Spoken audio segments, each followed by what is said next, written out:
Ուրեմն ինչպես տեսնում եք, վերջացել ենք արդեն ամրակայման աշխատանքները ու ամենաերևի չագերտավոր տխուր պահը, որ արդեն չգիտեմ նկատեցիք թե չէ, բալկոնը չկա, մեր բոլորի համար հայտնի։ Այդ թղթերի հետ կապված շատ փոքր տեխնիկական խնդիր կար բալկոնի աբամոնտաժման, դա նույնպես լուծվել է, աբամոնտաժել ենք։ Հիմա արդեն տղաները ամրակայման ամենավերջին փուլն է մնացել, այդ բաց էինք թողել, որը կապված էր զուտ բալկոնի հետ, ու սրանից հետո արդեն հավելյալ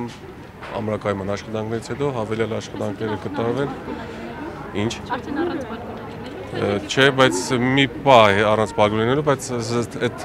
զողողությունը հաստատարժի, որ շատ մոտ ապագայում ունենանք հավատացում ցես աշխարհահռչակ տուրիստական վայր։ Պարոն Մխիթարյանի ի՞նչն էր խնդիրը, որ այսքան երկար ժամանակ այս հարցը չէր լուծվում։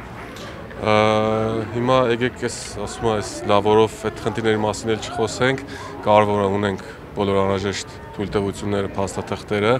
ու ավարտի հետ էլ կապված նշեմ, որ նախատեսում ենք վատագույն դեպքում 24 ամսում ամբողջական արդեն վերանորոգված վիճակով բացել դռները։